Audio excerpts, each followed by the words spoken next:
Welcome to another edition of Wildcat Country. Eric Cohen and Shane Dale, and game week is finally here. College football season is underway.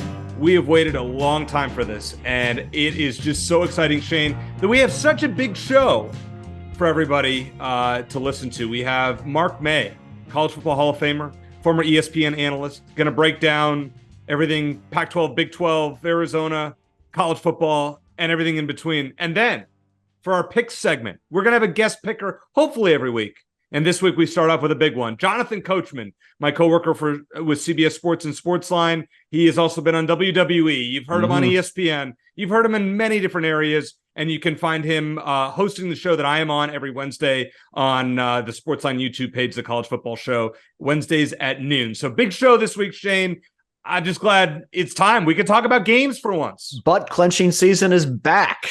We're excited for, hopefully not this weekend. Hopefully Arizona, I don't want them to take it easy on NAU, but hopefully they have the option to take it easy and hold back a little bit. Hopefully they just win the damn game as opposed to 2 years ago. Yeah. But it should be a night and day situation. Should be. You never know with college football. But it's 12 straight weeks or 12 out of 13 of nerves and who knows? College football is one of the most unpredictable sports in the world. Well, but if you think about it, Shane, we're going to have, with the exception of that Arizona bye week, from now until March. I mean, every show is going to be it's going to be tight rear ends because of, between basketball, football, and other sports.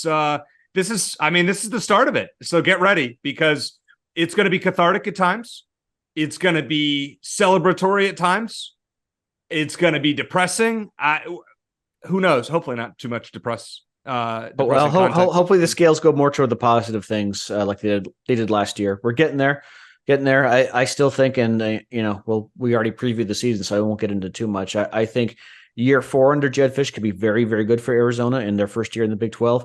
Year 3, my expectations are tempered a bit, and as we know, our frustrations are a product of our expectations. So I always enjoy low expectations, because if they surprise me again, they surprise me again. But I'm thinking 5 or 6 wins. We'll see. I would take 6 wins in a low level bowl game in a heartbeat. I would as well. And hey, if they get to 7, that's a great year, and coach deserves a long contract extension. We'll say that. All right. It is time for Buy or Sell, which is presented by our friends at Ice Shaker. Go to iceshaker.com. Use promo code Wildcat Country, capital W, capital C, and you can enjoy a sip from your new Ice Shaker, just as Shane did on our YouTube feed. Also, you can get one at fanatics.com, or get several at fanatics.com. All right, Shane, number 1 this week, Arizona will beat a team ranked in the top 25 again this season. Buy or sell? I'll buy it, because one staple of Arizona football until recently is that even in mediocre seasons, Arizona almost always pulled off one big upset win. And this year it's easy to see a scenario where that they upset a team ranked toward the bottom of the top 25. And again, this is assuming they don't climb in the top 25 themselves, which is always possible. Yeah. If they don't, you look at the schedule, you look at teams ranked as of now. UCLA and Oregon State are the most likely, assuming both are in the top 25 when they play. Washington's also possible, though I would say less likely. But yeah, I remember having a chat with a guy in the newsroom I used to work with at ABC 15, and he wasn't an Arizona fan, but he's like, before Arizona played Utah, and they won that overtime game against Utah late in the season. This before the territorial cut game. I want to say it was in 2015. And he's like, I'm picking Arizona to win that game, even though Utah was ranked, because Arizona always seems to have one big upset a year. And that was the big one. So even if they're a 5 or 6 win team again, I think they're going to probably get a top 25 win along the way. And they're probably going to have to in order to get to a bowl. I will buy this one as well, because I think you're going to have opportunities at home. Washington should be a top 25 team that, they're going to play at home. Oregon State, Utah. I think Arizona can win one of those 3 games. I think Oregon State's one coming off a bye that I'm going to circle as my top 25 win. Maybe they go on the road and they upset somebody. I mean, I don't, they're not going to beat USC probably. I think the whole thing is don't get embarrassed in certain situations when you're facing these really good teams. Just beat the teams you should beat. Upset 1 or 2 that maybe, you probably shouldn't. And then we'll all agree it's a great year, and we'll look forward to the Big 12 next year. Well, heck, even 2 years ago, Eric, when Arizona won 1 game, they gave Utah a hard time. I think they were ahead at halftime in that game. So, and that was a bad team. That was a bad Arizona very, team. very bad. And a really good Utah team. Mm-hmm. Point that out. This is not necessarily a buy or sell question, but Shane, let's predict the MVPs of the team, offense and defense. Who you got? Offense, I got Jacob Cowing. I would say Michael Wiley, and I know there's Jaden Delora as well, but I think Jacob Cowing is just such a special talent at wide receiver. And I would say Wiley, but I think the backfield is so loaded, he probably isn't going to get a chance to be a bell cow necessarily for Arizona. T-Mac is another possibility. There's a real chance he could become Arizona's best receiver this season. But Cowing is next level good. He makes life very easy for Jaden Delora, who could also win that award, obviously. But if Cowing puts up numbers similar to last year, if not better, which I think he will, he'd probably be my MVP. How about on defense? Defense, speaking of the ex-Servite guys, how about Jacob Manu? He's not a guy you necessarily think of, but he only got better as the season went on last year as a freshman. And I think he's going to build on that. We've discussed many times that Arizona wouldn't have beaten ASU last year without a pair of big plays from him late in the game. I think he has the chance to become a leader on defense and become a regular playmaker this year. So on offense, I'm going to say Jaden Delora will be the MVP of the team because somebody's got to distribute the ball. I think Arizona has so many running backs. Michael Wiley would have been my choice, but you've got, Jonah Coleman, you've got Speedy Luke, you've got wide receivers, Cowing and T-Mac, and then, the Montana Lamonius Craig, and then Kevin Green, and then you've got, tight ends. I mean, somebody has to distribute the ball. Got to be Jaden Delora. If Arizona is going to win 6 games, he probably is going to have a big season. On defense, honestly, I mean, Manu's a good choice. I don't even know where to go. I would probably go Justin Flo.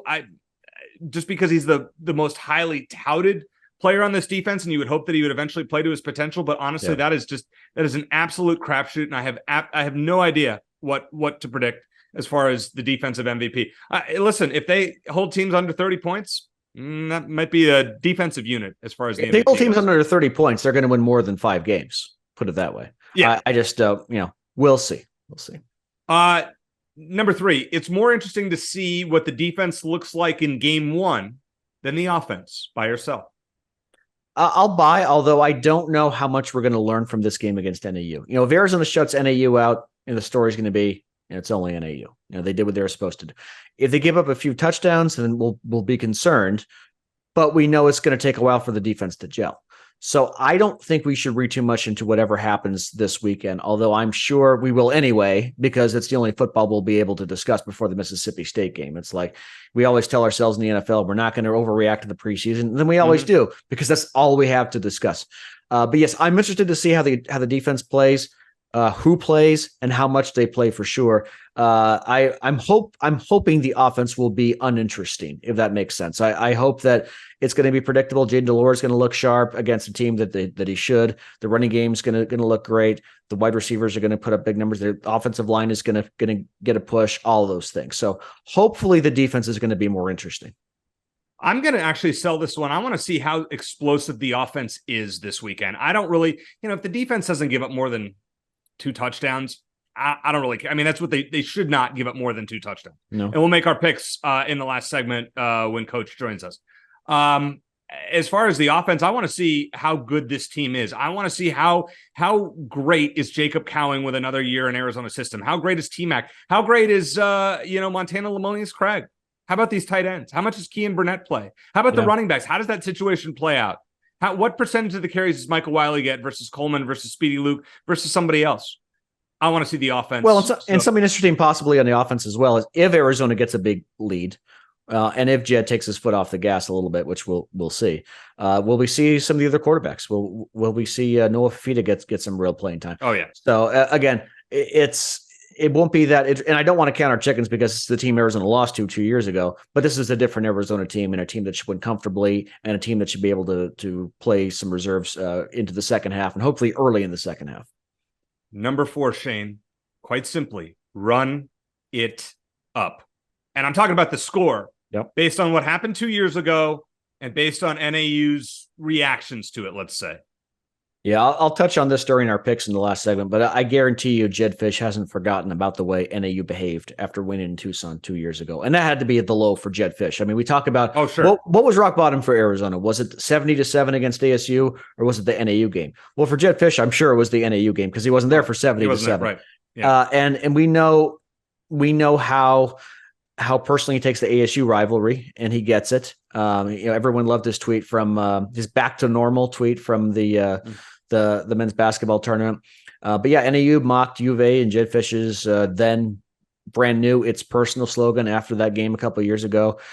So yeah, and again, if it was a fellow Pac-12 team, it was ASU, I'd say no, don't give them any ammunition for the next year. But NAU ain't beating Arizona again anytime soon. Hopefully not in my lifetime. So yeah, run it up on them. I don't care. Yeah, I think you have to run it up. I think you keep the starters in. You pull a USC. And by the way, did I not call that game how that would end up last week? Yep. Where a backdoor cover. Yep, you're right. By San Jose State. With that said, Lincoln Riley knows how to run it up. Jed Fish should watch that tape and say, you know what, I'll throw in the fourth quarter. Hey, we're just running on our offense. That's what you get, NAU. Stop yapping. Run it up. No excuses.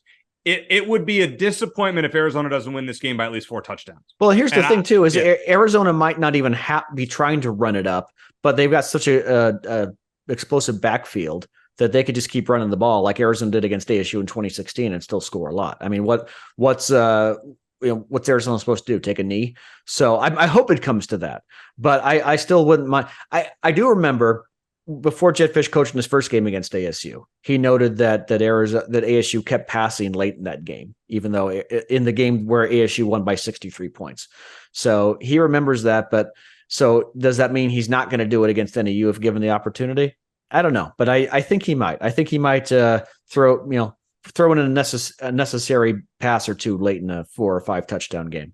And I think Arizona fans would respect him for it. All right, bonus questions. Before we get to our bonus question, let me just say this. I took a little heat on social media last week for making a prediction that Colorado would go 5-7. I some real vitriol. Arizona on Arizona vitriol. It's just a prediction, people. If I'm wrong, I'm wrong. Oh, well, I hope I'm wrong. I hope they go 0-12. I think they will gel. And I hope that Arizona beats them. I can't predict, for somebody to say that you have to be a true Arizona fan, you need to pick them to go undefeated every year. No, you're the idiot. Because even the coaches, Jed Fish didn't say that. Well, first of all, yes, we're Arizona fans, but we try to look at it from an unbiased perspective, even though we are biased as far as what we think will actually happen. So that's number one. And number two, upsets happen in college football. They happen quite a lot. And just because you're the better team doesn't mean you win. Which I believe Arizona is. Yes. But if they go to Boulder late in the season, Colorado puts it all together. They're looking for a signature win. Deion Sanders maybe first signature win. Arizona's having a decent year. Then, yeah, it's possible. So, yeah, then people need to chill out. I'll tell you this. If you are looking for us to pick Arizona in every game that they play in every sport, you're watching the wrong show. Quite simply. Yeah, because that's just not the way Shane and I are. You have alternatives if you want to go. Well, exactly. You can watch people that are just they're gonna tell you, oh, everything is great. When they play badly, we're gonna tell you they stink. If we think they're gonna lose, hey, I'm glad to be wrong. If I pick them to lose, I'm great. Just want to point that out. All right, one last thing, because I know somebody's gonna give me heat. Or give us heat for what we're about to say on this one, Shane. Our bonus question, which is about ASU and their self-imposed bowl ban. Yeah. Buy or sell? ASU made the right move in self-imposing a bowl ban under new coach Kenny Dillingham this season. I guess I'll buy it in the sense that they're probably looking at one anyway, and it make more sense to do it this year than in future seasons. But I'll sell the concept of bowl bans, postseason bans in any sport at the college level. And let's start with the obvious. ASU probably wasn't making a bowl game this year anyway. Agreed. And I liked one of the comments I saw on Twitter. It said, like, in related news, I'm banning myself from dating supermodels. Meaningless, right? That pretty much says it all. And if ASU was likely to contend for a conference championship this year, I don't know if it's a move the university would have made. But look, rivalry aside for just a moment, I know I get better than anyone how intense it is. I hate that college sports, whether it's the NCAA or the university itself, continue to be about punishing those not responsible. The seniors in particular essentially get punished for their hard work and loyalty to the program in this case. So yes, I know some UA fans are delighting in this, but I think it's absurd. And I think these bans, regardless of the sport, self-imposed or not, need to go away. And one more thing I'll say is, do you know how the streak started for Arizona against ASU in the 80s? Mm-mm. Arizona was on probation. They weren't bowl eligible. And so Ricky Hundley and those guys, they all told me, because I put together my first book, it's like, look, we made ASU our bowl game because this is the only bowl game we were going to be eligible for. And that's how the streak began. So ASU, I'm sure they get the rivalry. Kenny Dillingham's going to tell them all about it. The guys who were there last year are going to tell them all about it. But now we know for sure, regardless of ASU's record, that Arizona game is going to be treated as their bowl game, and it's going to make it even more of a motivating. If you don't necessarily need more of a motivating factor, but if nothing else, it's going to become that game is going to be an even bigger deal for ASU now. Yeah, and I completely agree with you, Shane, when it comes to bowl bans, postseason bans. I don't like them at all. For the kids, let them play. It's not their fault. You want to take away scholarships from the program. You want to dock them money. Yeah. Dock the program money that they have to pay a fine. So that is fine. But I think it is unfair for Kenny Dillingham and his team to be punished for something that Herm Edwards did. Punish those who are responsible. Put some kind of any coach that was with Herm Edwards at ASU, put a show cause on them so they can't coach without repercussions for the next few years. Great. Something like that. Dillingham does not deserve to. And I would say the same thing about any program. But you're right, Shane. I just don't think a bowl ban is appropriate in this day and age. There has to be dock ASU money. I'd rather they get fined $250,000 or $500,000 or whatever it was. Tennessee got $750K. Good, do that. Let ASU's athletic department try to make up that loss. Yeah, I think that's more valuable than a bowl ban. And the last thing I'll say about it is the timing of it absolutely sucked too, because you put this out a few days before the season begins, and seniors don't get a chance to transfer. I mean, yes, they still could, but they're already prepared for the season. The season's right around the corner. If you put this out a few months earlier, you give guys a chance to go to another school. And ASU didn't do that. And they knew that they were already in hot water. So I don't like the university's decision for that reason. And I just don't like the idea of punishing student athletes who had nothing to do with what went wrong. I think Ray Anderson has been an embarrassment as ASU's athletic director for all the things that have gone on under his watch, and he's allowed to get away with. Dave Hickey has been a model citizen and he's done absolutely nothing wrong. I mean, I can't think of anything. Coaching hires, you can always judge. Well, yeah. What Ray Anderson has allowed in that culture at ASU is embarrassing.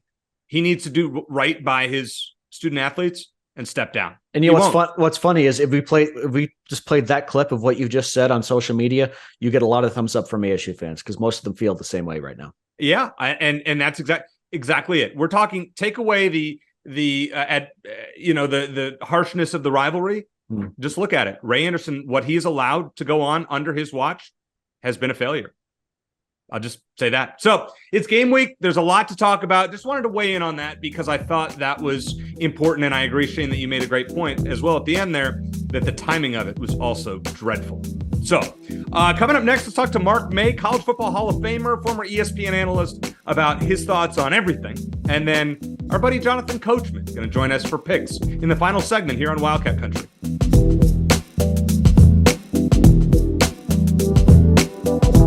What's up, Wildcat Country? It's Robbie G, baby, and I am gearing up for a big year with Coach Jed Fish and excited to see what the Arizona Wildcats do this football season. And just like the football team, we stepped up our program as well with the official licensed U of A Ice Shaker, baby. Check it out and get it at fanatics.com. Bear down, Arizona. Let's go. Shane, always glad to have on one of our favorite guests every college football preseason. It is none other than College Football Hall of Famer and former ESPN analyst and one of my personal favorites, Mark May, joining us here in Wildcat Country. Mark, as we've talked about, I loved you on College Football Final and all the highlight shows. You provided a soundtrack for me when I would get home at 2 a.m. and couldn't fall asleep after watching another depressing Arizona loss. Or every now and then they'd win a game, but always. Are you saying Mark put you to sleep back in the day? No, I was wide awake till 3 a.m. Okay. So thanks for that, Mark. I want to start off with college football realignment, and we've seen this summer craziness.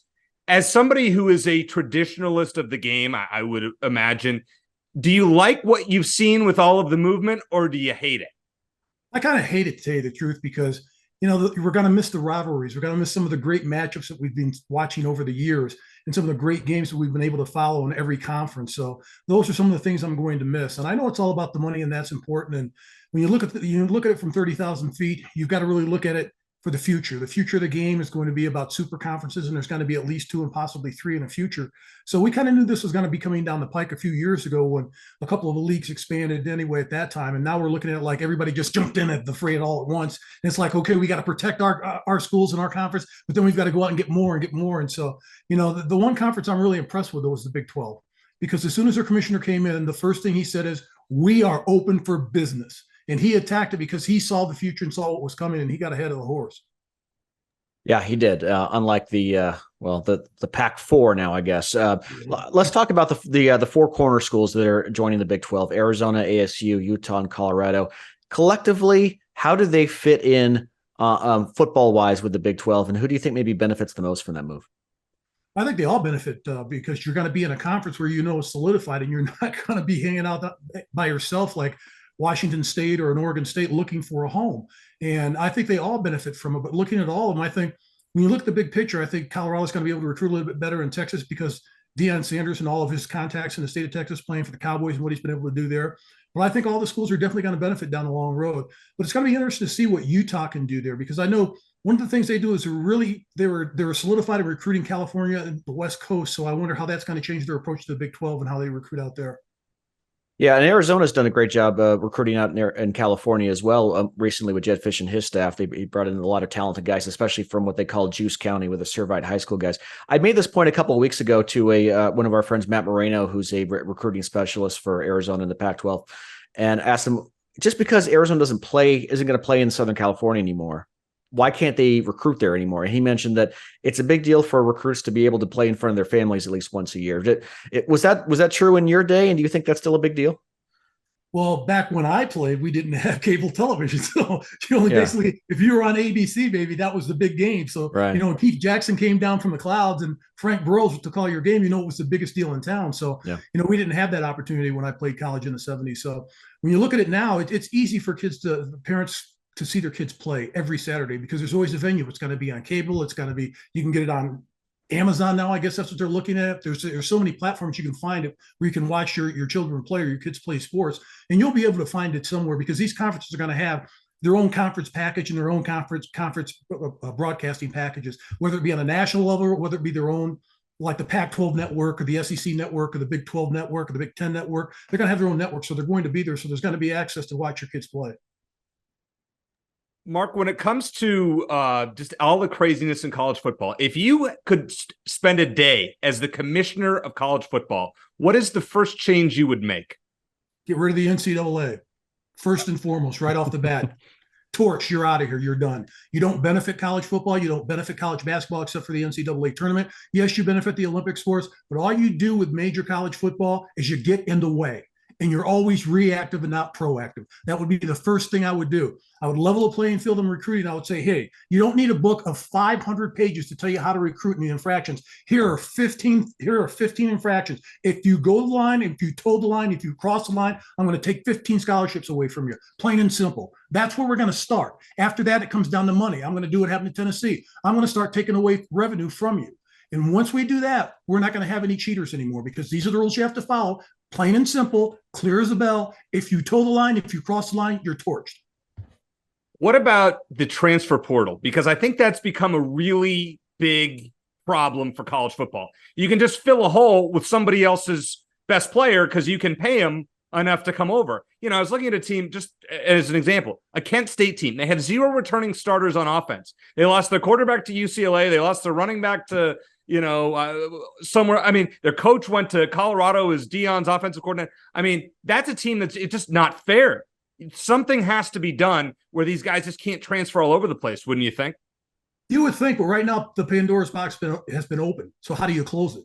And for schools like that, that's what I feel for. With this conference realignment, the thing that really bothers me is what we're going to have in the future is we're never going to have those easy matchups early, like Alabama playing the Citadel or playing Mercer or these smaller schools, but it's going to hurt those schools because they benefit for getting that $1 million paycheck with their athletic departments. They're not going to have those anymore. These super conferences, you're not going to have that opportunity because you're going to have to play at least 9 minimum, but possibly 10 conference games. And your non-conference games, they're going to make sure it's going to be in the other super conferences. So basically the little guys are going to get squeezed out. That's what's happened with the transfer portal.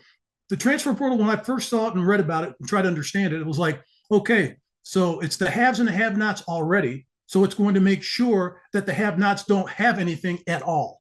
And it's really going to hurt those players. But the bottom line is, it's kind of set up to help those players, because if a coach leaves, that player couldn't leave under the NCAA rules. You'd have to sit out a year. Well, now you don't have to do that. So now they've got more problems with the transfer portal. In the NIL deal, it's how do you put these things together? They never thought about it. They weren't proactive. If the NCAA was smart 5 years ago when this stuff started, they should have gotten ahead of the eight ball. They didn't. They waited. Once they waited, it was like, well, let's let Congress figure it out. It's not their job. It's your job. That's why you're there. You're the NCAA. You didn't do anything about it. That's why we have all these situations for schools. Now they're going out there trying to get players off the soccer team or the hockey team to come in and help the football team at schools like Kent State, because there's not enough bodies to go around.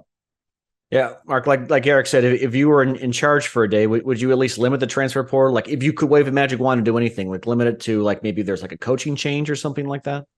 I limit it to once a year for the transfer portal and once if there's a coaching change. But you can't continue to do this. It's like, gee, I'm out of here. I'm not starting, so I guess I'll wait till December and I'm out of here. Yeah. I don't think that's good for the game. I don't think that's good for the player. I know it's like it's old-fashioned to think you should go to your school, you should have pride in your school, take pride in your school, you should stay there, you should play there. I know that doesn't happen anymore. But the bottom line is somebody's got to put some guardrails up and at least slow this down a little bit until everyone catches up to the game. Now, I go back and I look at right now Arizona State for an example. During COVID, nobody knew what the rules were. They were changing every day. Wear a mask, don't wear a mask. Wear 2 masks, don't wear 2 masks. Stay 6 feet away, don't stay 6 feet away. Don't go to groups, go to groups. We didn't know. So when you're recruiting and trying to recruit high school kids at that time, there were no rules because they were changing all the time. So anybody that was caught breaking a rule at that time, I think you should just throw it out the window, because you've got some schools and institutions out there, they're taking out personal loans and line of credit just to stay afloat because they didn't have that cash flow revenue coming in. So during the time of a pandemic, we should have just put the brakes on and just said, hey, this period, if anybody gets caught breaking the rules, we're going to look at it, we're going to punish you, but we're not going to start taking away loads of scholarships. We're making sure that, gee, you guys, you weren't on this team a couple of years ago, but we're going to punish you we're going to institute a bowl ban for this year. Now, that stuff is stupid. You sit back and look at it, that just doesn't make any sense. 100-year pandemic comes along, and you're changing the rules every week. Now you want to punish teams for breaking those rules that you kept changing during that period of time. It's absolutely ridiculous. Yeah, Eric and I have talked about it. ASU being a rival or not, I think the fact that especially the seniors have to pay for past mistakes is ridiculous. But let me get into Arizona football real quick here. Just give me an overview of where you think this program is headed after a 5-win season, which doesn't sound impressive, but for this program, it was. What do you think about where Arizona football is going? I think any program in the country out there, if they've had a terrible season, would take a +4-win season the following year, would be very happy and proud of their program, and they should be. I think Jed Fish has done a terrific job. In the beginning, we were kind of smirking at him. He wanted to go to the fraternities and sororities and recruit the kids to come and watch the games and stuff like that. Well, he was trying to build a unity there and a bond between the players and the students, and I think he's been able to do that, and he's been able to do that in a short period of time. I think if you look at the football team and break it down this year, it's going to be tough for them. I think they've got a shot to get to a bowl game, but they've got to make sure that they take care of business. They've got to beat UCLA, which they did last year, which was a shock basically to everybody. They've got to beat Arizona State in the Territorial Cup and keep the Territorial Cup. I think that they've got to get those wins early, and they can't make mistakes. They've got that tough one at Mississippi State. That's going to be a tough one. But their non-conference schedule is winnable. And I think they're going to be right in the mix. They've got Washington State. That's another opportunity for them. And I think they're going to be right around that 4, 5, 6 wins again this year. But the problem's going to be on defense. I know they've revamped their entire defense instead of the new starters through the transfer portal. That's got to help because they can't be as bad as they were last year. They're 125th in the country last year, giving up over 36 points a game. You're not going to win many games that way. You're not going to be stable on defense. But their offense is very good in the passing game. Jaden Delore did a heck of a job. He's got to keep the turnovers to a minimum, get those babies at least under 10. He had 13 last year, but you've got to protect the football. As a team, they're -6 in turnovers. They've got to get that to the positive side. That may help them get to that 6-win plateau. Yeah, it's funny to say, Mark, but I feel like my biggest concern on offense, because I think they're very well rounded, have a lot of great returners. Jaden Delore is actually my biggest concern, not talent wise, but because like our friend Craig Fouie says, 90% of the game is played between your ears. And I think that he's a very emotional guy, and I think that could be helpful, but also sort of a hindrance. He got into a little fight with Dorian Singer late last year, and he's just very emotionally driven. What are your thoughts on Jaden Delore? Well, the thing about that is, like, you learn from those experiences. And when you're young, you look at that and you say, well, I'm going to be aggressive. I want to be out there. I want to make sure that my teammates are around me and they follow me. Then when you get a little bit older as a player, you sit back and look at, man, that was dumb. That was a dumb mistake that I made. I shouldn't have done it. But at least I'm learning from those experiences because I'm an older player now and I've got another year with these players to bond with. And I think they're going to learn from that growing experience. And I think it's going to be better for him this year than it was last year maturity wise. Hopefully it will, because most players, they take that next step in the evolution and that progress. I think that will happen to him. I hope it happens to him, because if it does, then that truly means that he will be the leader of this football team, particularly on offense. Mark, my last question for you. When it comes to expectations for Arizona in the Pac-12 versus the Big 12, should those change? Like, would you expect Arizona to aim higher in the Big 12, to aim lower than where they've gotten in the Pac-12? What's your take on that? I think they should aim a little bit higher, because without Texas and Oklahoma being in the conference, there's an opportunity. If you look at last year, TCU came out of nowhere.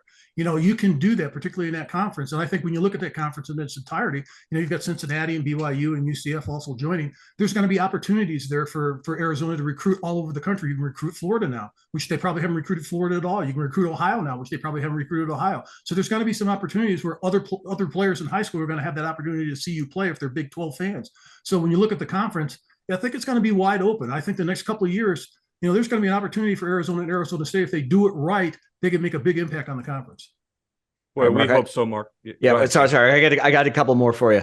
I want to ask: is Arizona the lowest point for Arizona the last couple of years? You could argue it was 70-7 against ASU, but maybe the following year when they lost to NAU was even worse. And they have NAU on Saturday. I'm confident this is a game they'll at least win this time. I know. And the question I want to ask is, NAU did a lot of mocking of Arizona after that game and mocked Jedd Fisch's "It's Personal" slogan and all that.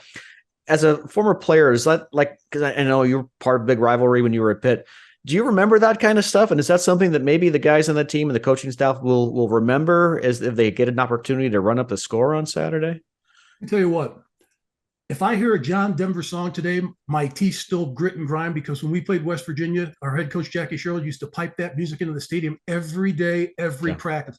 And every time I hear Blue Ridge Mountain, it's like my neck snaps around. It's like, I can't stand that song. I don't want to hear that song again. West Virginia, we played them 4 times in a row, and we crushed them 4 times in a row. The same thing with Penn State. It's some of those things where Coach Sherrill used to come in and say, "Mark May, you were recruited by Penn State. How'd that recruitment going?"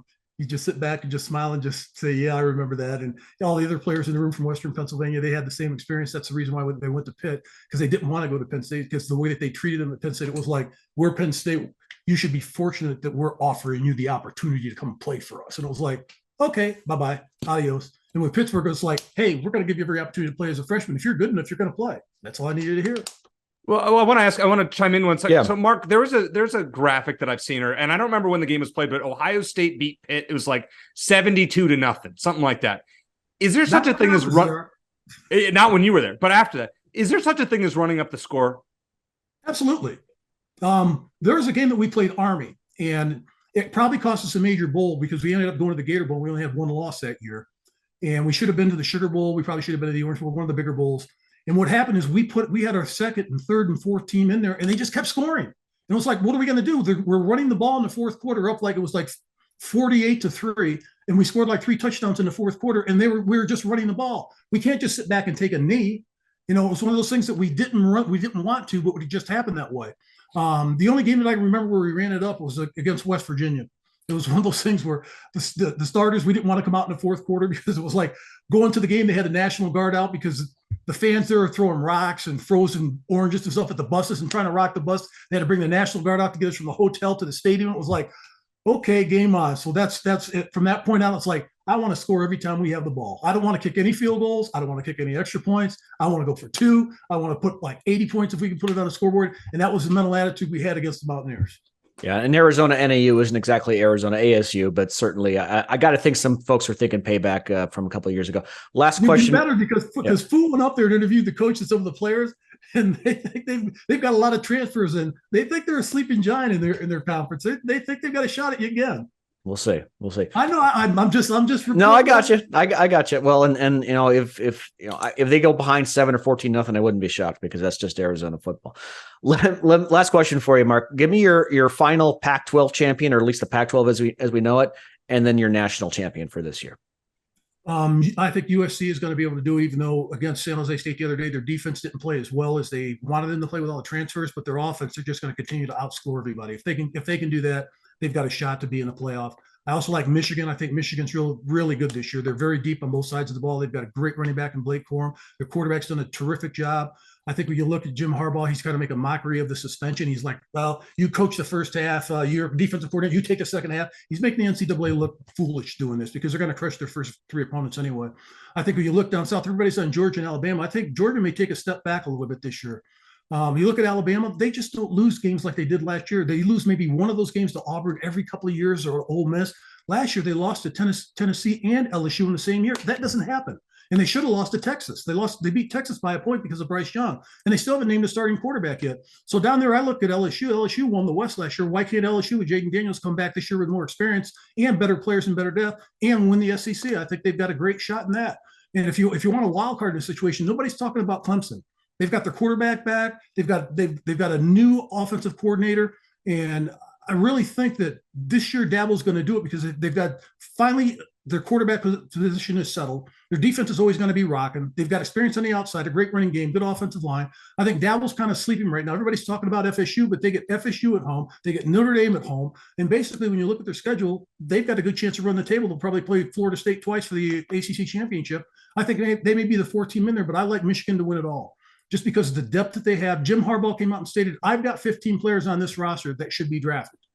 When a head coach says that, and he had a heck of a team last year that was drafted in the NFL, when a head coach with that experience that's played in the NFL and coached in the NFL comes out and makes that statement, that really means something to me.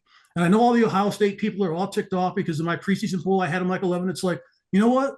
Beat Michigan. Because basically they've trolled you and they trucked you the last 2 years. And this year you haven't decided on a quarterback until 7 days before your opener. Go out and beat Michigan. Show me you can do that. If you're good enough to do that, then I'll put you in. Otherwise, that's it. I like Michigan this year. Hey, at least you call them like you see them, Mark. And I've always appreciated that about you. You tell it like it is, whether people agree or disagree. That's, you know what? I got ripped on last week for saying I thought Colorado was going to win 5 games. I mean, I'm not predicting to go to a bowl game. I just thought, okay, I don't want them to do well. But what do you think of just your take on that Deion experiment? Do you like it or hate it? I like it. I love it. It's just like the bottom line is he got everybody to buy into that program.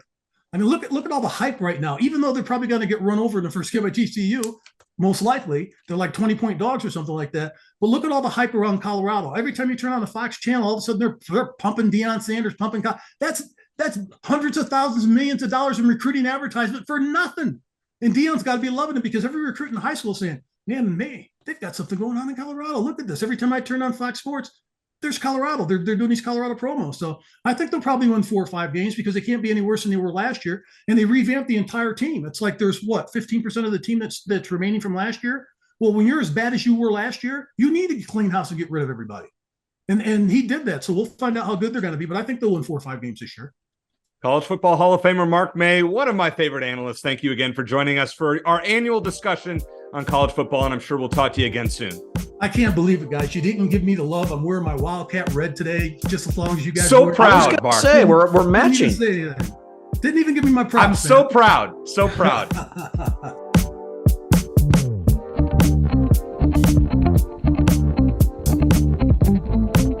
Thanks to Mark May for joining us. Always great to catch up with him earlier on the program. And now it is time, Shane, for something you've been waiting for the last almost 9 months. Last year, you did not do so well against me, even though you closed pretty well, but still lost to me in college football picks. And now you have your chance at revenge.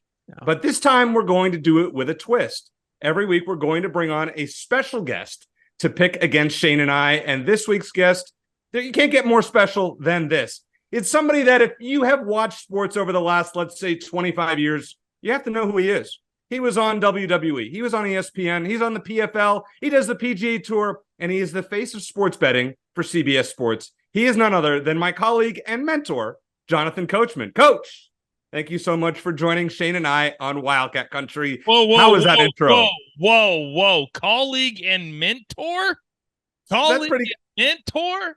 That would insinuate that I actually help you and we work together on our content. We do not do that. It is me leading the charge and you filling in the blanks. That's it. That's all we have. But it is an honor to be on. Everybody talks about Wildcat Country wherever I go out here on the West Coast, and I'm tired of hearing about Wildcat Country. So I said, you know what? I'll come on week 1, make picks. Shane, a lot of respect for you. Appreciate it. And Eric, you forgot the most important aspect of Coach's bio, the most significant heel turn in WWE history, which took place in Phoenix just over 20 years ago. So I don't leave that out in his role in shaping the current WWE landscape, Eric. Thank you, Shane. And I got to tell you, that particular night, it was in August. So we just passed the 20-year anniversary. It was so hot. It was like 100 degrees. And I knew what I had to do. So when you have to attack the boss's son, Vince McMahon, with 4 chair shots all day long, that's nerve-wracking. And I remember going back to the hotel and people saying, we always stay at that Hyatt right downtown there in Phoenix. And they said, Coach, that's the greatest heel turn, because you never saw an announcer attack somebody and turn into a heel. It had never been done before. Right. Well, there's Stone Cold at WrestleMania, Hulk Hogan Bash at the Beach, Jonathan Coachman on Shane McMahon. Yeah, in that order. That order. Boy, I don't even know where to go from here. We're just going to make 10 picks, but might as well just talk about... Eric, step aside. Coach and I are going to talk wrestling for the next half hour. Speaking of heel turns, maybe Coach will actually be nice to me during this. Oh, wait, no, it's not. It's not that kind of a heel turn. All right, let's pick 10 games on the Week 1 college football slate. Shane, we'll start with you. Florida at Utah on Thursday night. Utah's a 6.5-point favorite. Who you got? Yeah, I'm sitting on Zoom anyway here between a couple of professional cappers. So, all right, it's it's tough to win at Rice Eccles. Utah's done a pretty good job reloading, but they did lose a bit on defense. They did lose their star tight end Dalton Kincaid. I think the Gators are going to make a leap forward in Billy Napier's second year. I don't know if they find a way to win outright, but I think they're going to find a way to cover. Coach? I'm going to go with Utah because they have an unbelievable following. And in college football, guys, when we have all this movement going around all the different teams, when you have your quarterback coming back for a team that was really, really good last year, they won the Pac-12 the last 2 years, and you got a Florida team, I don't know, when your quarterback went top 5 in the NFL draft, how do you replace that? I'm taking Utah. I'm going to lay the points. And if you have it at 7, I would buy it down to at least 6.5. I'm going to take Utah for 2 reasons and agree with Coach. First of all, Utah has only played 1 game under 10 points at home in the last 2 years, and that was against Caleb Williams and USC last year. They've blown everybody else out. Number 2, the revenge angle. Utah should have won this game in the Swamp last year. They didn't. I think they beat Graham Mertz and Florida by 10 or more points, just like they have every other opponent, with the exception of USC. All right, game number 2. I'm going to pick last on this one because I don't want to get heat. Colorado at TCU. The Horned Frogs are favored by 20.5, Coach. Can Deion cover in his first game as Buffalo's head coach? I'll take all the smoke because it's all been smoke and mirrors since primetime took over. Have we actually seen any video of football? No. We've seen him on private jets. We've seen him in front of places, in front of people, talking about what you got to do as a man, and you got to show up. And don't show up if your stuff's not tucked in. What about actually playing football? Because TCU, they've been dynamic the last couple of years. They've been a national championship contender. I think they're sick and tired. I hear about prime time. And one of my guys who's going to be a part of our NFL coverage on the Early Edge on SportsLine, Phil McKagan. He was part of this coaching staff a year ago at Colorado. Couldn't wait to get out of town. You're gonna turn it around in less than 9 months? I don't think it's gonna happen. I'll lay the 20.5 and I'll take TCU. All right, Shane, are you going to agree with Coach, or are you going to agree with? Well, I won't give that away. Well, I think you just did, but hey, I'm going to agree. I'm going to agree with Coach. This sort of feels like this could be like one of those backdoor Buffs covers, maybe. But I think TCU's returning players have been pissed for 8 months straight. They're going to let it out on a Colorado team that is at best going to take a while to establish an identity. A lot of turnover there. So, and like you said, Eric, I would rather play Colorado for Arizona's sake. I'd rather play them earlier in the season when they're probably going to be a jumbled mess. Unfortunately, we got them later in the year, but for now, I'm going to take TCU to win and cover. Well, I had multiple people call me an idiot for picking Colorado to win 5 games last week. That was on X, or formerly known as Twitter. So, you know what? Might as well stick with it. Let's roll with Colorado, not to win the game, but to cover the 20.5. I just don't know if I trust TCU after losing a bunch from a national championship contender, made it to the championship game, as Coach said. I think Colorado keeps this one a little bit closer. They have talent. Deion will get it to come together a little bit later in the year. I think they cover, though, lose by a couple of touchdowns, maybe a backdoor cover, as Shane mentioned. All right, Shane, Boise State at Washington. The Huskies are favored by 14.5. I'm going to roll with Boise State. I think this number is real close, but I'm going to say Boise State keeps it to within 2 touchdowns.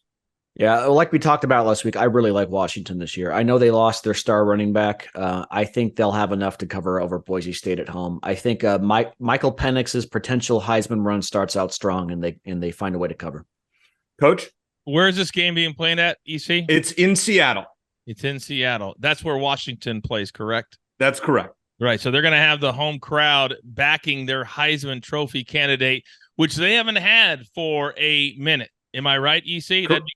That's correct, yes. So in sports betting, we like to teach everybody at Early Edge and SportsLine, there are certain numbers that you want to cross over that are very, very important. EC, you just said it. Keep it within 2 touchdowns. So I encourage you at home, if your number is 4.5, buy a full point. Now, you might have to lay minus 130 or minus 140, but get it under 14 because a backdoor cover, they could be up 21 and you're still okay with that. Never, ever, ever, ever, ever play a 14.5 spread. Always buy at least a half a point. We don't always recommend it, but when it's around that number, I do. I think Washington wants to make a statement.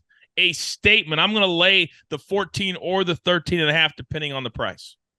I like it, Coach. And by the way, for more of Coach's tips and more picks, check out the SportsLine College Football Show every Wednesday live at noon Arizona time on the SportsLine YouTube page. Good tip there. But I think Boise is the best group of 5 team this year, at least from what I have researched. I'm rolling with them to keep it a little bit closer. Now, got to pick this game just because I work with a guy we call the speculator, Jason Spector, who is a genius when it comes to AI models for CBS Sports and SportsLine. He is a Cal alum, but he did go to grad school at U of A. We're going to have him on in future weeks. But Cal is -7 at North Texas. This is a square line. I'm going to roll with Cal to cover this, even though it's going to be over 100 degrees at this stadium in North Texas. Don't even ask me where they play because I think it's Denton, something like that. Coach, what do you got here?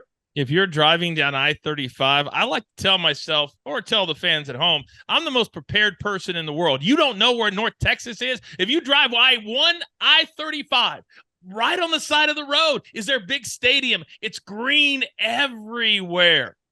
So that's where the game's going to be. So you can't tell me, EC, that all these players that have been going 2-a-days in the Texas Heat don't have the advantage over a Cal team that I don't even know 3 players on, and they keep turning over because they can't figure out what conference they're in these days, and you're going to lay 7? Not going to happen. I'll take North Texas and the points. Shane? Correct me if I'm wrong, but I think Stone Cold Steve Austin is a North Texas alum. I think he played a little football there. Yeah. Good call, Shane. Yeah, but I think this is going to be this could be a Sickos Committee classic. Cal's got a new quarterback, a new offensive coordinator. They do return some decent players on defense. North Texas isn't bad. They went to a bowl game last year, nearly beat Boise State. They have a new head coach, so they're in a bit of flux, though. I think it's even like a 16-13 kind of game one way or the other, which means Cal will not cover. Think back to the Cheez-It Bowl with, I think it was Cal and TCU a few years back. Yep, 10-7. Not quite that bad, but approaching Cheez-It Bowl levels. Washington State is a 12-point favorite at Colorado State. I really didn't want to pick this game, but, it's kind of an intriguing road game for a Pac-12 team that really doesn't have a home next year. We don't know where the Cougars are going to end up. Shane, laying 12 on the road at a bad team last year in Colorado State. Who you got? Yeah, I think Washington State is a 500 team this year, but they'll probably cover on the road here. Colorado State's coming off a 3-9 season. Washington State lost a lot on offense. They do get Cam Ward back, so they have a continuity at quarterback. I think he's going to help them find a way to cover on the road. Coach? I'm always going to go with the team, EC, that gets their quarterback, as Shane just said. And the Rams weren't just bad last year. They've been bad the last 3 years. Let me check my notes. Oh, they've won less than 5 games the last 3 seasons. Is that correct? I think my preparation is. So, but this is what we call in the early edge a yuck line. So when you look at it, you go, yuck. But if I have to pick it, then I'm going to take the team from the Power Conference that has been playing a little bit better the last couple of years than a Colorado State team that has, and we're all degenerates, right? How many times have you played that 10 p.m. Colorado State game on FS1 and you're like, why can't they do anything? I'm done doing that. And I'm not going to be texting with EC late every Saturday night betting on Colorado State. Give me the Cougs. I like it. All right, let's go with one that I almost picked for this week's college football show on SportsLine, but I'm going to stay away from it, Coach. South Carolina against North Carolina, games played in Charlotte. The Tar Heels are favored by 2.5. I can make an argument both ways. I'm going to pick last. Who you got, though? Give me a tip here. here's the thing, and I don't want to bring the show down, but this is the reality of the situation. North Carolina just had a shooting on their campus. They had a person shot and killed in the last couple of days. And even though this game won't be in Chapel Hill, all the North Carolina players, that's where their mind is going to be. Because when we've all gone to college, when we walk on our college campus, have you ever once thought about your safety? I certainly did not when I was in college. And so that, I think, has rattled them. And speaking of rattled, on the other side, Spencer Rattler is coming back for South Carolina. He started at Oklahoma, and last year, towards the end, he started to really play good football. So if I have to pick this one, I'm going to go with the team that should be emotional about playing, not the team that doesn't want to be there. I'll take South Carolina plus the points. Shane? Yeah, I think Coach makes a good point about the off-field distraction. Either way, I like South Carolina here. I really like Shane Beamer as a head coach, not just because I share a name with him. Like Coach said, Spencer Rattler's back for South Carolina. I think this might be, regardless of off-field stuff, I think this might be where the Mac Brown era really starts to fade. So I like the Gamecocks outright. I'm surprised because I was going to go with South Carolina as well. Coach made a good point. By the way, not to bring the show down even more, but the same thing happened actually on Arizona's campus last year, sadly, when a professor was killed. And so there are distractions, and obviously this happens more frequently than it should across, and that's a whole nother story. With that said, I do like South Carolina here. I think they are the more talented team. I am not buying into North Carolina this year. Drake May be a future NFL prospect, but Shane, I agree. This might be the downfall of the Mac Brown era. I'm rolling with the Gamecocks. All right. LSU against Florida State. This is on Sunday night. It's the primetime game of the week. LSU is -2.5. Game is played, I believe, in Orlando, or is it Jacksonville? Nonetheless, it's closer to Florida State. All right, Shane, who you got? LSU -2.5 or Florida State once again with the upset? It's kind of counterintuitive for me to pick against the SEC in these big non-conference matchups, but I'm going to here. I think Florida State is a dark horse national title contender. They have one of the most experienced quarterbacks and offensive lines in the country, and football is still a simple game. You win the battle in the trenches, you win most of the time. I know Jaden Daniels is back for LSU, but I think Florida State wins this game outright. Coach? They're better at the quarterback position, Florida State is. And when you talk about everything that has happened in the offseason, what were they bitching about, 2 weeks ago? Oh, we're not making enough money. We're the star. We're the star of stars in the ACC. We're the ones that carry the torch. Well, they've got a nationally televised game now against an LSU team. Let's be honest. A lot of people think that they're going to be good because of a few spectacular finishes last year. They weren't great last year. And Florida State is also a Heisman Trophy winning quarterback, or they want him to be. So for all of those reasons, and the fact that they want to show the world and other conferences that they could be going to, hint, hint, hint, we're the star of stars. I'll take Florida State. But if I was to actually bet this game, I'd probably bet the under. It's been hovering around 57, 58. I think this could be a lot of star versus star, so not a ton of points. I like that, Coach. I think the under was my original play, but then I saw LSU last year put up a lot of points later in the season. I don't know. We'll see how they start out. Last year, this game was 24-23 when LSU made a dramatic comeback, missed an extra point, and Florida State won. Take a look at the revenge angle here. I love that. I think LSU is a legitimate national championship contender, at least a Final Four contender. I'm going to roll with them, and they'll cover. I think they win by at least a field goal here. I think Florida State is overrated. Maybe I'm wrong, but double not so fast with both of you guys. All right, 3 more to go here. Clemson -12.5 at Duke. This is a Monday night game. This is the showcase game. Is there an upset brewing? Not so much. I actually like this pick so much that you'll hear it on the Wednesday show. I think Clemson rolls. Duke won 9 games last year. They didn't play anybody. No top 25 teams on their schedule. Clemson, big. Shane, who you got? Yeah, Clemson has some questions on both sides of the ball, but they're still Clemson. You know, Duke won 9 games last year, but like they lost to Kansas earlier in the year, which, Kansas faded. So that's something to keep in mind. I think Duke takes a bit of a step back this year. I think this game is maybe close for 3 quarters or a half, but I think Clemson pulls away at the end. They snag a defensive touchdown to get some separation, something like that. I think they're going to cover on the road. Coach. We've seen Clemson the last couple of years not be the Clemson of old. And I think Dabo wants to tell the world, hey, we're still here. And when you got the whole entire night to yourself, if they get a big lead, they're not going to stop. They're not going to stop. So I'll lay the 12.5, and I will also take Clemson. All right, so these last two games are against FCS opponents, so we do not have lines yet. We'll grade them next week. Southern Utah at ASU. Nobody knows anything about Southern Utah. Shane, how many will ASU win by? That's all I want to know. How many will they win by? Well, what you need to know about Southern Utah is they lost 73-7 at Utah last year. Now ASU is not Utah, but and Southern Utah did win their last two games of the season, but against nobodies.